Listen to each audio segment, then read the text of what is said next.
Hi guys, the mid-year check-in tag. Dane Cobain over at his channel Dane Reads tagged me for this video, and he created this list with Harriet. And I'm gonna tag the video below. Alright, so let's get on with this. The mid-year check-in tag for 2018. How many books have you read so far this year? For me, you know, it's actually pretty good compared to the last few years. I'm so far at 21, being halfway through the year. I'm projected for 42. That's pretty good for me. What's your favorite book so far this year? My favorite book so far this year is this, The Secret of Ventriloquism by John Padgett. It's a fantastic collection of short stories, and all the short stories are connected by a few different things. It's really a piece of art. If you get the chance, listen to it on audio. It's read by the author, and there's a lot of people who think that's a bad idea, but in whatever your belief in that, in this case, John kicks it out of the park. He's a ventriloquist, so he knows how to speak, he knows how to act, and he does it very, very well. Alright, what's your most disappointing book so far this year? I'm going to go with Vampires by John Stakely. I know that the movie, John Carpenter's Vampires, it's not a popular movie, but I happen to love it. I think it's fun. And so I was hoping for similar with the book, but it was really just a huge letdown for me. It was a bit of a mess. To be honest. I just couldn't get into it. I did end up finishing it, which sort of breaks my rule, but I was falling into that whole, it's got to get better. But, you know, I guess John Carpenter, he came and saved it, at least according to me. What genre have you read most this year? Well, for me, it's definitely horror. But, you know, being at the midpoint right now, I've added a lot of fantasy into the mix. You know, ever since I started BookTube, or started doing BookTube, my old love for fantasy has returned. It's strange. I haven't read fantasy since probably about 2011, 2012. I don't know why I stopped, I just did. And, but now I'm back into reading it, and it's fun. I'm also reading a lot of nonfiction on how to write fiction, and how to outline and all that stuff. There's a lot of books have come out in the last couple of years by people like Joanna Penn and Chris Fox, amongst many others. I mean, there's a lot, and I'm kind of catching up on that. I want to do a video on that, actually, on those books, because there's a lot of them, and so far they're all really good. It's helped me out tremendously with my own writing. Question number 5. Name a favorite newly discovered author. That one was hard for me, because I haven't read very much in old favorite authors of mine in the last 6 months. But I have discovered a bunch of new ones. I'm gonna go with John Padgett again, because what he created in this is just, there's no words. It's magnificent. It's a piece of art. I hope he does something similar in another collection. But, you know, there were others. I mentioned some of them already. Joanna Penn, Chris Fox, and Michael McDowell. I started the Blackwater series, and I'm 2 books in, and it's fantastic. I love it. So, yeah, there's been a few new favorite authors. Question number 6. Name the most surprisingly good book you've read. And I'm going to go with The Warblers by Amber Fallon. Now, there's one reason why this was a surprise for me. Amber, if you don't know who Amber Fallon is, she's pretty big in the horror community. I had never read anything by her, and anytime I try a new author, I'm always thinking it's gonna suck. I don't know why. I guess it's because I've read a lot of crap. and we all have, and so my trust goes down. And then I read this, and I wasn't just surprised that it was a good book. I was surprised at the prose, at everything. It's first person, if I remember correctly, and she inherits that person's voice, and it's brilliant. It's a brilliant novel.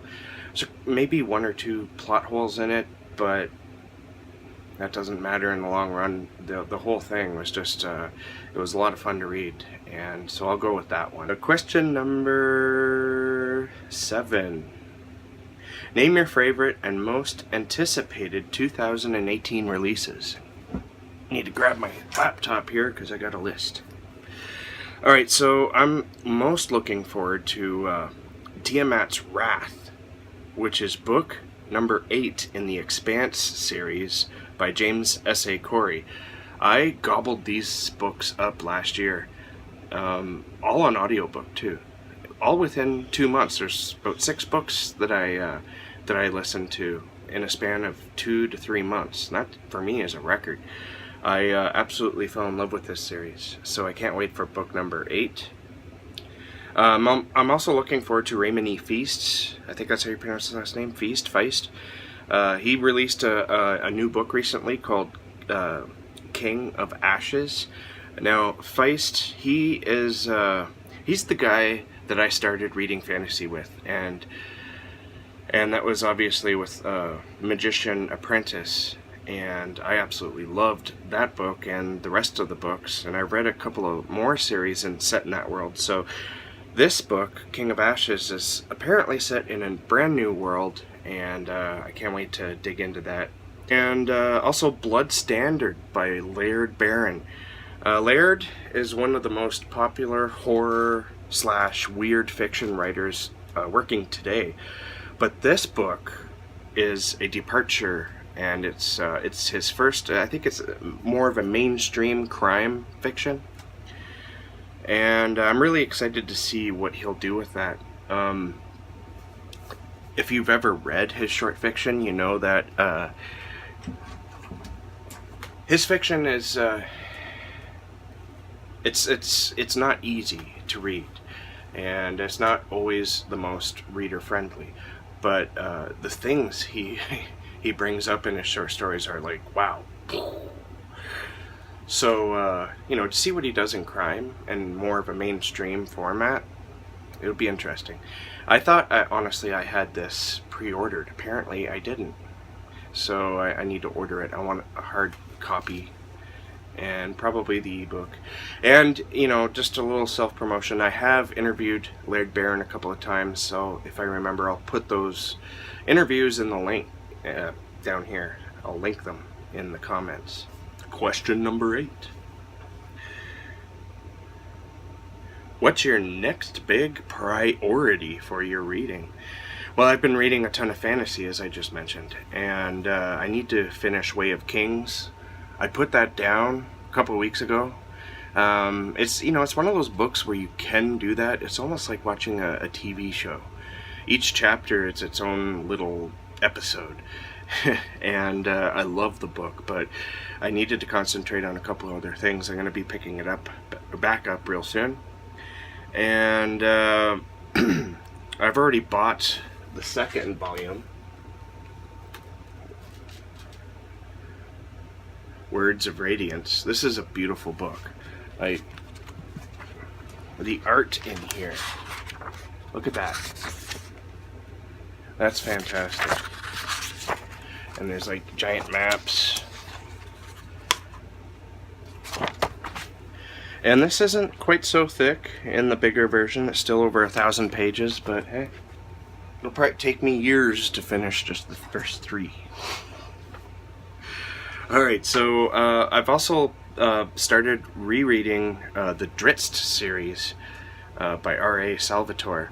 I never really got far into that series, but I have like a real mean craving for that right now. I'm listening to it on audiobook, and it's a lot of fun.